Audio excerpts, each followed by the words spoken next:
Why did they tell you Africa had no writing systems? Because when you discover the Meroitic script was deciphering royal decrees while Rome was still a village, when you learned that Guizi manuscripts preserved knowledge while Europe burned books, when you realized that Nsibidi symbols were encoding secret societies centuries before Columbus, you understand the lie was never about literacy. It was about erasing your intellectual heritage.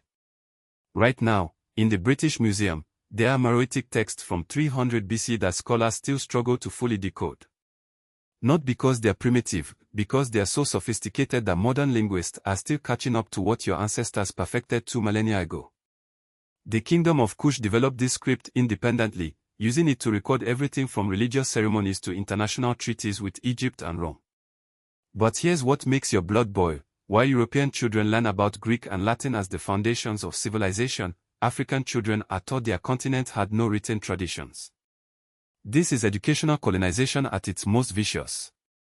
In the highlands of Ethiopia, monks have been preserving manuscripts in Guizi script since the 4th century CE.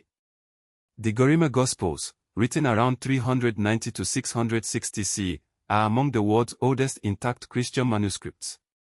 While Viking raids destroyed libraries across Europe, Ethiopian scribes were illuminating texts that would make medieval European illuminators weep with envy. The Kebre Nagast, Ethiopia's national epic, was written in Guizi centuries before Dante wrote the Divine Comedy. Your ancestors weren't just writing, they were innovating. They created the world's first abugida writing system, where consonants carry inherent vowel sounds. This system was so efficient that it influenced scripts across the Indian Ocean trade networks. Move to West Africa, and the sophistication multiplies.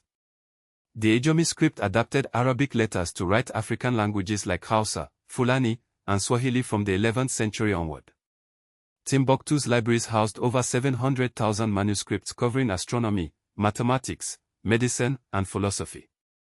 The Ahmed Baba Institute alone contains 100,000 texts that prove African intellectual tradition was thriving when London was a muddy trading post. But the most revolutionary discovery is still unfolding.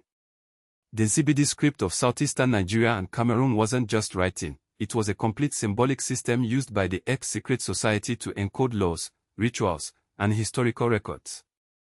Carbon dating places Nsibidi symbols back to at least 400 CE, making it one of Africa's oldest indigenous writing systems. Here's the truth that shakes foundations: Nsibidi wasn't primitive pictographs. It was a sophisticated logographic system capable of recording complex abstract concepts. The Ajan people developed over 1,000 symbols, each carrying multiple layers of meaning depending on context. Now connect the dots. When enslaved Africans were forbidden to read European languages, many retained knowledge of their indigenous scripts. Archaeologists have found Nsibidi symbols carved into trees and hidden in quilts across the American South.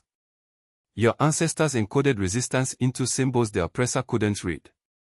The vice script of Liberia tells another stunning story.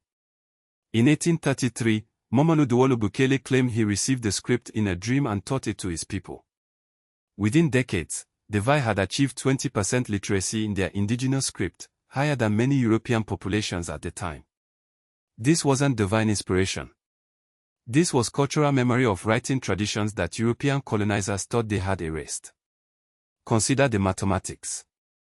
The Dogon people of Mali encoded astronomical knowledge into their Sigi script, recording the orbital period of Sirius B centuries before European telescopes could detect the star.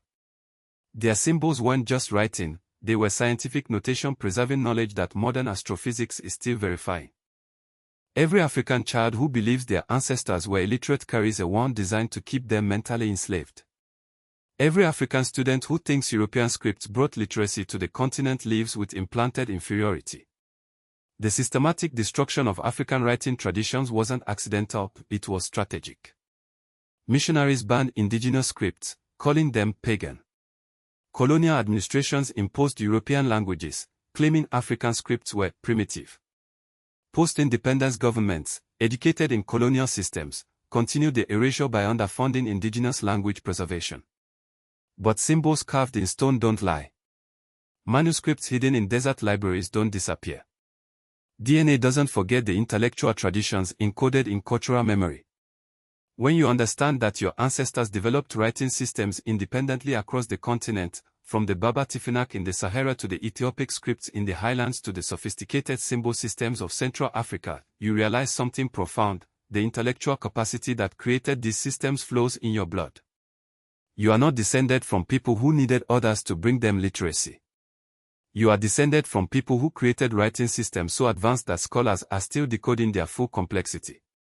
Follow Ponolens, because your intellectual inheritance deserves to be reclaimed.